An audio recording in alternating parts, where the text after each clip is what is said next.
All right, let's get real for a second. You ever move into what you think is your dream home, spend every last ounce of energy turning it into something that actually feels like yours, and then some entitled stranger just waltzes through your backyard like it's a public park? Yeah, that was me, not even a year ago. And if you think that sounds like the start of a sitcom, you're wrong, because what actually happened felt more like a bad prank that never ended. When we first bought the place tucked away on this supposedly quiet little cul-de-sac, I remember feeling genuinely excited. I'd walk out back, look across the stretch of green that bordered the yard, and think, man, this is it. Peace, quiet space to garden, nobody breathing down my neck. My wife was just as thrilled, although between you and me, she knows me better than I know myself sometimes. She always says, you'd rather put up with an annoyance for months than have one awkward conversation. Fair. First couple weeks, I didn't think much of the random folks cutting across my lawn. Honest mistake, right? Maybe they lost their bearings, maybe it was just easier than going around the block, whatever. But after a while, it became a parade. Same faces day after day, not even pretending to make it quick. I'm out there pulling weeds, and here comes the HOA president, let's call her Karen for obvious reasons, marching across my Kentucky bluegrass with her friends chatting about HOA business like she's hosting a town hall on my turf. Now, if you haven't met a Karen in your life, let me paint a picture, white SUV enough. Proud parent bumper stickers to paper a wall, that haircut that just radiates, I want to speak to your manager. Every time she'd stroll through, she'd give this fake little wave like, don't mind me, I'm just the queen doing you a favor by blessing your property with my presence. Wild. I spent a good chunk of change getting that lawn right. New sod flowers, a little irrigation setup, just enough that I could look out my kitchen window and feel proud. So seeing people just stomp right through it, especially when they could have walked literally anywhere else, started to wear on me.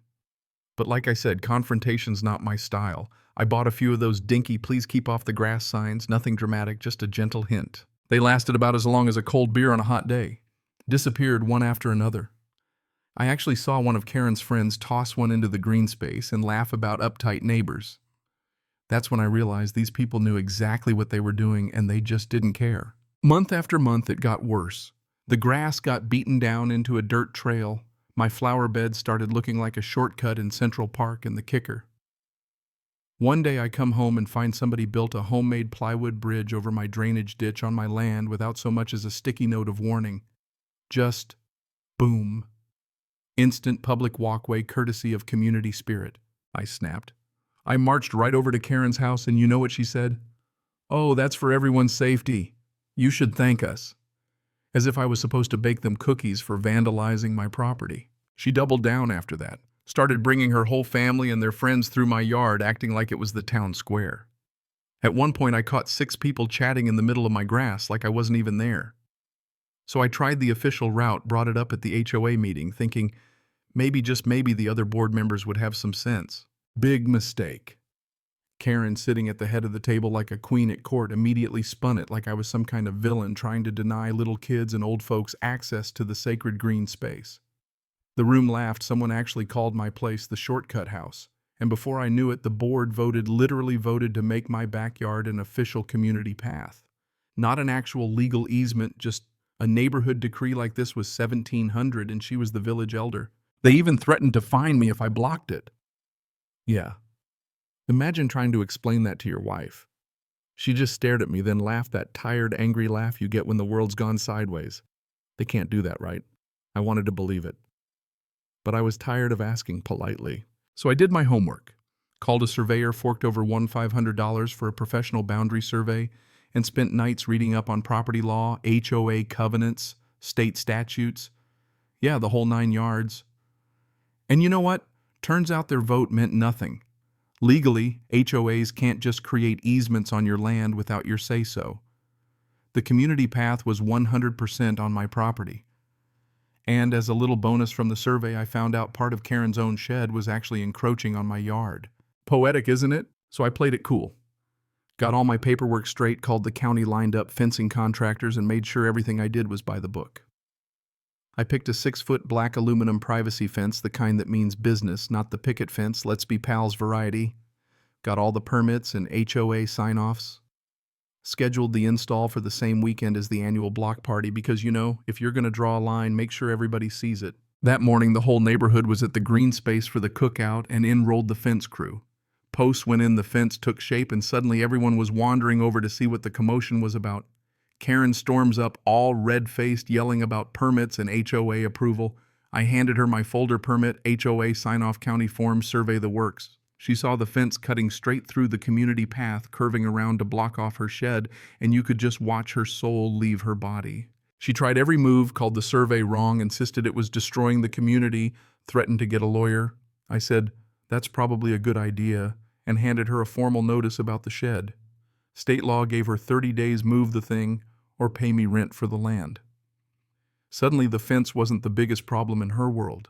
Word got out. People were shocked not because of the fence, but because they never realized the shortcut was private property. When they found out the HOA had tried to take my land by vote, some of the younger families got real interested in HOA politics fast. One neighbor, who happened to be a lawyer, offered to help me file a complaint with the state HOA board. 2 months later, the state sided with me, forced the HOA to send a letter to every house saying property rights couldn't be overridden by board votes, and Karen lost her presidency at the next election. And that shed, Karen spent $3,000 having it professionally moved, never said a word to me, not an apology, not a nod of acknowledgement. Just acted like it had all been a weird dream. But honestly, I didn't need the apology. I'd gotten my yard back. The fence stood tall, the grass started healing, and every morning I'd look out at a space that was actually mine. Funny enough, the fence became kind of legendary around here. New folks would ask about it, and the old-timers would whisper the tale of the shortcut house that fought the HOA. It became a lesson for everybody: property lines mean something. If you want to build a community, start with respect. Don't just take what isn't yours and hope nobody fights back. You know, I sometimes wonder if Karen ever really understood what happened. Maybe in her mind, I'm still the villain who ruined the neighborhood with my obsession over a little patch of grass. But the truth is, if she'd just asked from the start, I probably would have worked something out. Could have had a real conversation, come up with a fair deal, maybe even let them walk through once in a while if it was on my terms. But no one gets to vote away your boundaries, not in your own backyard, not in your own life. Sometimes you gotta build a fence tall enough that the message gets through loud and clear. So let me ask you this. If your neighbors tried to claim your yard for the greater good, would you roll over or would you draw your line?